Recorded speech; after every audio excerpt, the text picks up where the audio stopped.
coup de pourquoi.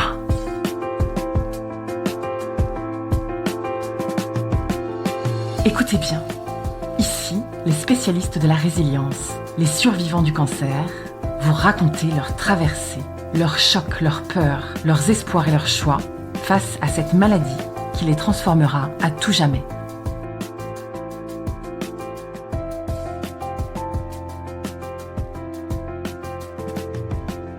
Marie-Paul, j'ai 72 ans, j'ai 3 enfants, j'habite Paris. Je dirigeais depuis 23 ans une société de conseil en ressources humaines, mais que j'ai transmise avec plaisir à ma fille.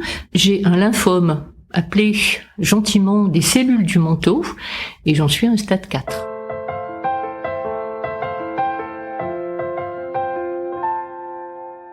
Bonjour Marie-Paul. Bonjour. Bienvenue dans le podcast À coup de pourquoi. Merci. C'est aujourd'hui avec toi la première fois qu'on enregistre en studio. Enfin, mis à part un épisode de Julie Desfrangines qu'on avait enregistré. Mais là, je suis ravie parce que ça progresse. On a un son maintenant studio. C'est super. Ravie d'inaugurer ce studio. Alors, Marie-Paul, comment ça va aujourd'hui ? Je ne sais pas vraiment comment ça va, mais je me sens très bien. Et ça, je pense que c'est l'essentiel. Est-ce que tu peux nous raconter l'histoire de ta maladie ? Comment ce cancer a débarqué comme ça dans ta vie ? Un peu comme un tsunami, puisque j'ai la chance d'avoir une santé très solide et de ne voir un médecin qu'à peu près une fois par an. Mais une fois par an, je vais voir ce médecin pour renouveler l'ordonnance. Et à cette occasion, il me demande de faire des analyses de sang assez simples, mais histoire de faire un peu un check-up. Et c'est à l'occasion de ces analyses de sang, les résultats ont montré que j'avais des lymphocytes, des leucocytes qui avaient décidé de croître et multiplier dans mon corps. Donc ça veut dire que ton corps s'était mis en défense totale d'un seul coup, donc il y avait un problème, quoi. Exactement. Je me sentais parfaitement bien. Mon médecin m'a dit que j'avais peut-être un pic viral, donc il a demandé à ce qu'on refasse une semaine après les mêmes examens, plus des examens plus poussés. Qu'il fallait envoyer à Lyon, il fallait attendre 15 jours, nous étions en décembre. J'ai attendu, moi je me disais de toute façon, je me sens tellement bien que je n'ai rien. Et c'est quand je suis allée chercher les résultats au laboratoire d'analyse qui m'a appelé en disant « Vos résultats de Lyon sont arrivés », que je dis « Allez, je lis ». Là est tombé le verdict. Tout ça laisse pressentir un lymphome des cellules du manteau, de stade 4. J'ai relu en me disant c'est pas moi. Est-ce que tu savais ce que ça voulait dire ? Alors, lymphome, oui, c'est le mot lymphome, des cellules du manteau. Ma première réaction, ça a été, on est en décembre, c'est mieux qu'un lymphome des cellules du maillot. T'avais pas perdu ton humour directement. Mais ce que je trouve fou dans ton histoire, c'est que c'est toi qui l'apprends toute seule avec les résultats. On te l'a pas annoncé. Non, parce que c'est moi qui ai dit, mais si les résultats sont là, je viens les chercher. Comme c'était un samedi. Bon, à la suite de ça, j'ai quand même mis un petit SMS à mon médecin en disant, voilà, je vous fais la photo, mais bien entendu, rien d'urgent, désolé de vous envoyer ça le week-end.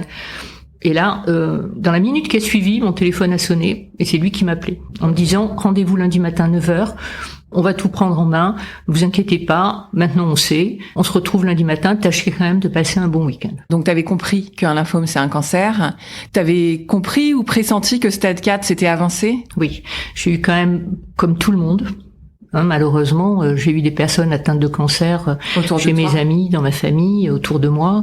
Mon mari, le père de mes enfants, était déjà décédé d'un mélanome très peu de temps auparavant. Donc je savais à quel point c'était quand même quelque chose de grave. Et puis j'ai pas résisté. Tout en me disant c'est pas bien, je suis quand même allée chercher tout pendant tout le week-end sur le lymphome des cellules du manteau pour voir de quel lymphome il s'agissait. Et c'est comme ça que je suis devenue une bonne experte entre les non-Hodgkiniens, les Hodgkiniens. Finalement, c'est les non-Hodgkiniens les plus graves. Et puis, il y a différents types de lymphomes, dont certains sont très agressifs et pour lesquels il n'existe pas aujourd'hui de traitement réel pour guérir. C'est en partie le mien qui est très agressif. T'as cette nouvelle seule dans ton appartement chez toi à Paris. C'était il y a 2 ans, c'est ça ? 3 ans bientôt. Est-ce que tu as eu un sentiment de danger ou comment tu as vécu ça ? Alors comme tout le monde, j'ai eu un sentiment d'abord en me disant mais c'est pas moi, déni, c'est pas possible, je suis en pleine forme, je monte 4 à 4 les escaliers, je fais de la gym, je marche, j'ai des tas d'activités donc c'est pas moi. Ils se sont trompés. Et en même temps, une petite voix me disait te la raconte pas, ils ne se sont pas trompés. Ensuite, c'était comment je ne le dis à personne. Mes enfants ont déjà beaucoup souffert de la mort de leur père, et je me disais, je ne peux pas leur faire ça aujourd'hui. Puis après, je me suis sentie, effectivement, je me suis dit, ma belle, t'as la mort aux trousses. J'étais en train d'écrire un livre, un peu autobiographique, mais en même temps de l'autofiction. J'ai dit là, il te reste un mois pour Noël, il faut que tu leur offres ce livre. Donc il faut que tu finisses. Donc je me suis lancée à corps perdu dans ce livre que je n'arrivais pas à finir, dans certains chapitres que je n'arrivais pas à écrire. Donc voilà, ça a été pendant tout le week-end jusqu'au lundi, mais avec la décision de ne pas leur annoncer, donc je n'étais pas obligée, contrainte de leur annoncer. Si je comprends bien, en fait, tes ressources, c'est pas ton entourage, puisque tu décides là pour l'instant de bloquer l'information.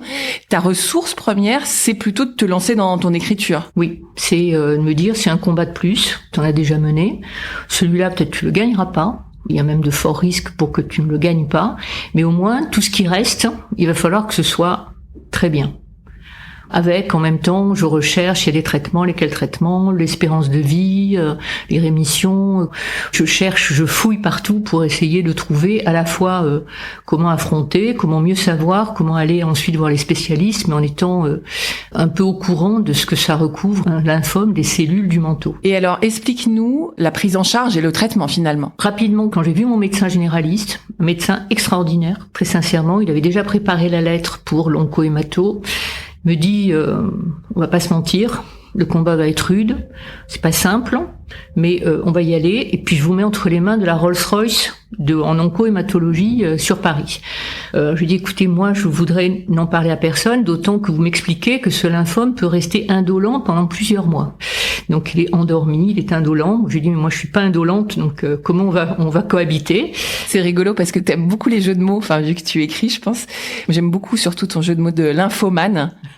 c'est le titre, c'est ça C'est ça, j'ai écrit le récit de mon aventure qui s'appelle Itinéraire d'une apprentie lymphomane. Très réussi, bravo.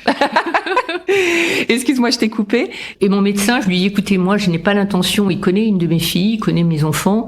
Je lui dis, je n'ai aucune intention d'en parler à mes enfants avec ce qu'ils ont vécu récemment. Et là, il me dit, je vous arrête tout de suite. Il vous arrive un tsunami dans la gueule. Vous ne pouvez pas faire ça toute seule. Vos amis proches et vos enfants. En plus, moi qui connais un peu vos enfants, je pense qu'ils vous en voudront beaucoup plus de leur cacher que de leur dire. Réfléchissez, mais pour moi, il y a pas d'option possible. Il faut leur en parler. Donc je me prends ça dans la tête en me disant, mais comment, quand? Je repars avec ma lettre, le fait d'avoir bientôt appelé l'hôpital pour prendre rendez-vous et ainsi de suite. Et puis je me décide, je me dis, bon, il faut que j'appelle mes enfants. Je leur mets un petit WhatsApp. Coucou, on peut se faire un petit call. Mais il n'y a rien d'urgent quand vous serez disponibles tous les trois. Ils me répondent tous les trois, on est disponibles tout de suite. Comme s'ils avaient compris. Et là, je leur explique, voilà, j'ai fait des analyses, je leur explique un peu l'histoire des lymphocytes, qui même en une semaine ont continué, donc maintenant le verdict, mais maintenant pour l'instant il est indolent, donc il n'y a rien à faire, il faut attendre, il faut pas qu'il s'affole, on va voir. Donc là c'est vrai, grand silence, je sens il s'effondre un peu, les uns ou les autres de façon différente, et puis après, comme ils sont formidables, ils se reprennent. De toute façon, toi t'es une battante, Mamouna, de toute façon tu n'iras pas toute seule, si t'es d'accord, on veut absolument être avec toi chez le médecin. Voilà, je sors de là, très bouleversée, d'avoir bouleversé une fois de plus leur vie, alors qu'ils n'avaient pas besoin de ça, ils ont chacun leurs enfants, leur métier, leur vie, et puis avec ce chagrin terrible qu'avait été la maladie et la mort de leur père. Mais je suis en même temps soulagée parce que... je l'ai dit, 2, je ne vais pas, c'est vrai, être seule, et même si on est toujours seul.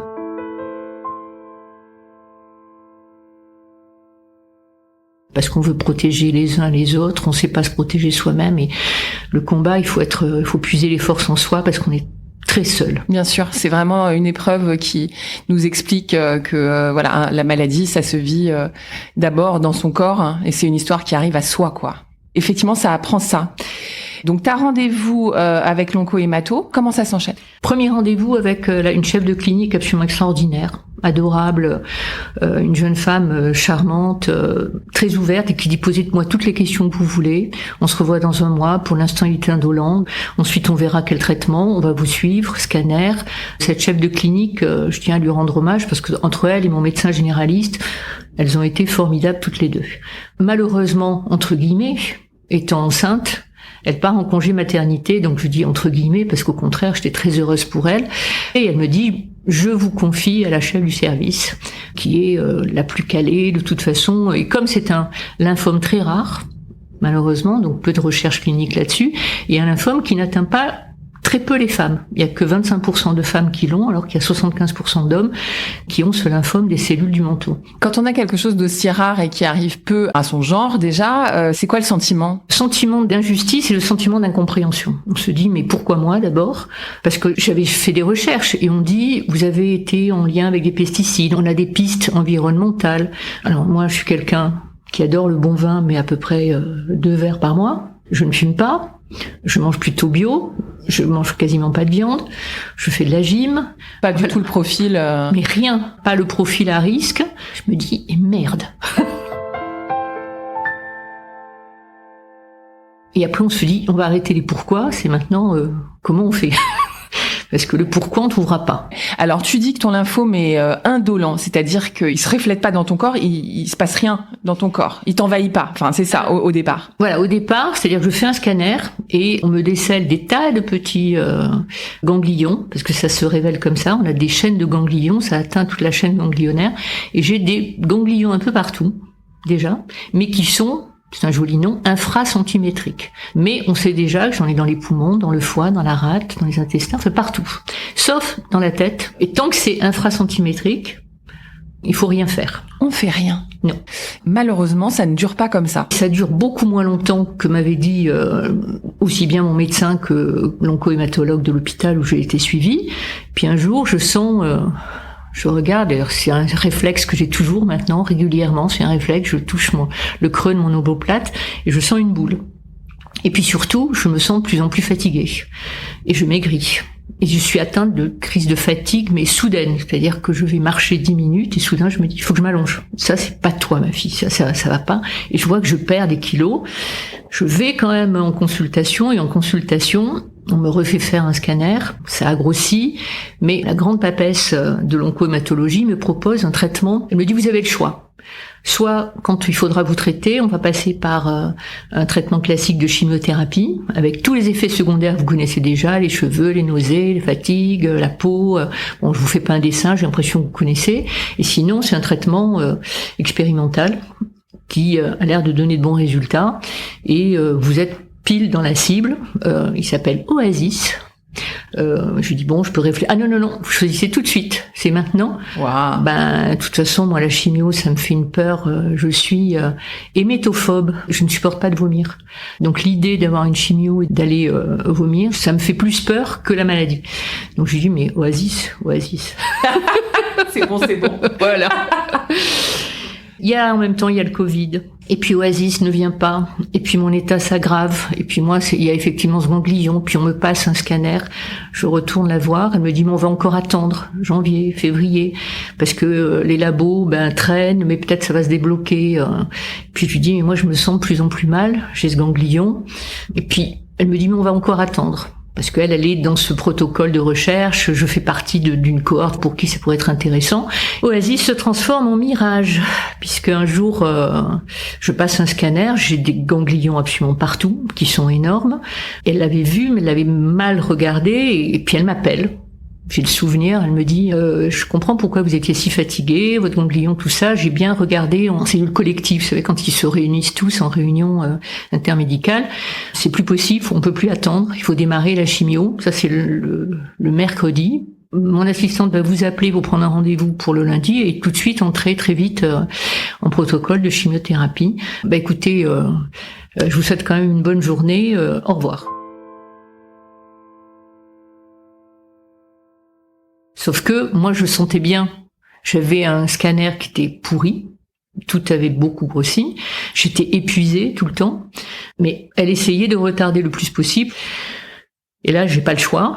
Là, de nouveau, je me retrouve dos au mur et à me dire chimiothérapie. Donc, je la vois et elle me dit, de toute façon, on va commencer lundi prochain. Vous allez entrer. Et je lui dis, mais si je refuse la chimio? Ah bah c'est très simple, je vous raye de ma liste de patients et vous allez ailleurs. Donc là, c'est vrai que j'étais très en colère. Donc je lui dis non, vous allez m'écouter maintenant, parce qu'à chaque fois, ça dure 9 minutes, le temps d'enlever le masque. On attend 2 heures dans la salle d'attente et on passe 8 minutes, elle nous examine pas et puis elle nous assène tout un tas de choses. Donc c'est vrai que c'était assez rude quand même. Je comprends que j'ai pas le choix. Je vais pas changer maintenant d'hôpital, de médecin, c'est pas possible. Je lui dis bon, écoutez, elle me dit de toute façon, en revanche, vous savez, vous n'allez pas perdre vos cheveux. Alors, je lui dis écoutez, ça tombe bien. Je m'en fiche un peu dans la mesure où j'ai arrêté les défilés de mode depuis quelques mois maintenant. Elle n'apprécie pas du tout mon humour, qui est moi un humour de défense. Ça se termine comme ça et après ils vont s'enclencher la première chimio qui se passe très très mal parce que je fais une réaction qui finalement se révèle être la bonne réaction mais une réaction très très forte à la chimio. Je me retrouve avec ce qu'on appelle le syndrome de Lise qui fait que mon corps réagit terriblement, je fabrique de l'eau, je reprends 10 kilos en une nuit. Ça a duré combien de temps, combien de cures? Alors normalement c'est 6 cures. Okay. Mais comme on passe des scanners, des PET scans et des scanners corps complet, etc., puisque quand on a un cancer comme ça, c'est tout le corps. Donc toujours pareil, ma tête n'a pas de ganglion, ça commence au cou et c'est partout dans le corps. Et après la première, je passe un scanner après la deuxième chimio, je crois, de mémoire, et on s'aperçoit que quasiment tout a disparu. Wow. Mais on me dit, il faut continuer. C'est 6 cures, et en réalité, après le scanner de la 3e cure où il n'y a plus rien. Ça aussi, c'est extraordinaire parce que je me souviendrai toujours du premier scanner où il y avait plein de ganglions partout. Le radiologue me fait venir. Il me dit, j'espère que vous êtes traité. Non, pas encore. Eh ben, il est temps, parce que vous êtes dans un état catastrophique. Puis là, en revanche, c'est vrai que le dernier scanner, j'ai quand même eu la 4e cure, mais que 4 cures au lieu de 6. Ça, franchement, je me disais la 5e, je la fais pas. J'étais mal 3 semaines. Je commençais à être bien dans le milieu de 4e semaine. Et là, il fallait que j'y retourne. Et voilà. Et on te assène. Exactement. Donc ça, c'est plutôt positif, en fait. On s'arrête à 4 tellement ça fonctionne. Et donc, est-ce qu'il y a une suite à cette chimio? Alors, la suite à cette chimio, c'est un traitement tous les 2 mois.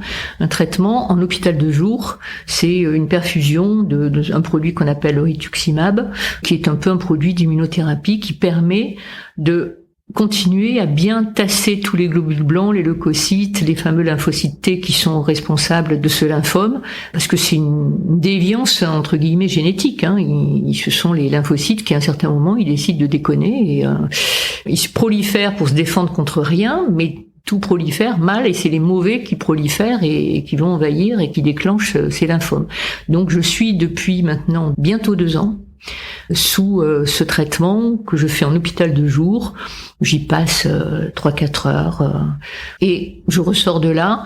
Généralement, je suis cassée, mais plus par un produit qu'on vous met avant, qui est un produit anti-allergène. Et puis, évidemment, je suis sous antiviral, antibiotique, quotidiennement. Depuis 2 ans, je prends tous les jours un antiviral, un antibiotique, parce que je n'ai très peu de défense immunitaire et forcément si j'attrape n'importe quoi ça prendra de grosses proportions puisque on a des lymphocytes qui sont là pour défendre notre corps, il y a les lymphocytes sentinelles qui sont à l'entrée des virus et moi les miens il y en a quelques-uns quand même et puis après il y a les lymphocytes qui normalement attaquent les virus s'ils sont rentrés et là j'en ai très peu.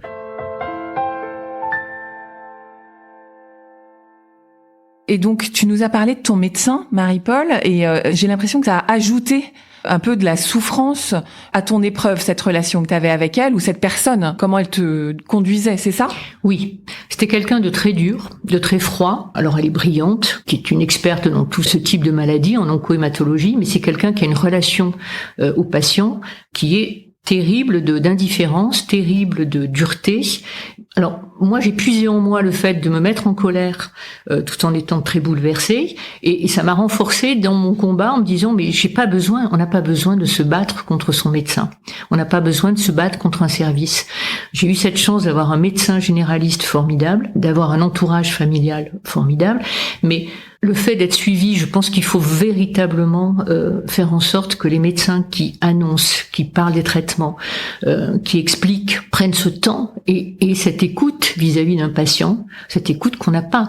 J'ai beaucoup parlé avec d'autres patientes du même médecin et les uns l'appelaient Cerbère, les autres l'appelaient le dragon. Je me souviens de cette vieille dame, très vieille dame dans la salle d'attente qui me disait « je suis terrorisée chaque fois que je viens la voir ». Mais terrorisée par elle, pas terrorisée par sa maladie. On est déjà très mal parce que on est dans une salle d'attente, on a tous un lymphome, un cancer, une leucémie, enfin bon, que des choses pas drôles. On n'a pas besoin d'être terrorisé par le médecin qui nous reçoit. On a besoin au contraire d'être encouragé, rassuré, et même qu'on nous explique. Moi, c'est ce que je lui ai dit, je ne suis pas une enfant, et je peux comprendre, et je veux que vous m'expliquiez pourquoi tel traitement, pourquoi pas tel autre. Je ne suis pas une idiote, et moi, c'est ça qui va me permettre de pouvoir participer au combat. Ce que tu dis, c'est que ça serait bien que les médecins qui reçoivent les gens dans ce combat, en fait, soient un peu formés à l'empathie, soient un peu formés à la bienveillance, pour que ce soit plus simple, pas plus compliqué en tout cas. Exactement. Et d'autant que quand ils sont des patrons de service, ils forment leur service à leur image. Après, je veux rajouter, puisque j'y passais plusieurs jours pour mes cures, on a aussi des gens formidables et on rencontre des gens merveilleux. Marie-Paul, t'es en face de moi, t'as l'air vraiment en pleine forme. Vu ce que tu nous as raconté, est-ce qu'on peut dire que la maladie est stabilisée ? Oui, même le radiologue et même mon médecin m'ont dit « vous êtes en rémission ». Ça ne veut pas dire guérison, on le sait tous. Quand on a un cancer, une guérison, c'est quand on est sûr que tout a été éliminé. Je ne sais pas ce qui va se passer. J'en suis aux phases c'est l'intranquillité permanente, mais qui ne m'empêche pas d'être heureuse, qui ne m'empêche pas de vivre, qui ne m'empêche pas de rire, qui ne m'empêche pas d'écrire, qui ne m'empêche pas de faire du sport, qui m'empêche de rien. Mais on a une petite musique au fond. Par exemple, j'ai encore 2 cures d'immunothérapie, et après. Si on les arrête, ça va rebondir, ça va récidiver, parce que forcément, ce sont pas des traitements qui n'abîment pas le corps. Parce qu'aujourd'hui, j'ai des problèmes cardiaques, aujourd'hui, j'ai des problèmes d'ostéoporose dramatique. Je suis en pleine forme. Mais c'est pas neutre, tout ça. Et alors, ce qui m'amène à te demander, c'est des situations assez particulières où on peut dire que tu as un cancer de stade 4, à la fois on parle de rémission, qui est un très joli terme quand même. Où est-ce que tu places la peur ? Est-ce que tu as peur ? Non, j'ai rarement peur. J'ai plus la notion d'urgence. Alors déjà, quand on avance en âge, on sait que de toute façon, il faut prendre conscience que le mur se rapproche, le passage de l'autre côté. J'ai plus la notion d'urgence de profiter, de faire profiter tout le monde de ce que je suis, de qui je suis, de profiter de mes enfants. J'ai la chance aussi d'avoir des petits-enfants, de profiter de la vie, de mes amis, de ne me rien m'interdire. J'en arrive à la question du podcast. Le pourquoi, en 2 mots, de cette épreuve. Est-ce que tu te sens différente d'avant la maladie ? Est-ce que ça a changé quelque chose en toi ? Alors à la fois oui et à la fois non. On ne peut pas être la même après une épreuve de ce type-là, quand on le vit soi-même dans sa chair, dans son corps, dans ses os, dans son estomac, etc. Et en même temps, je pense que je suis au contraire devenue ce que je suis, encore plus.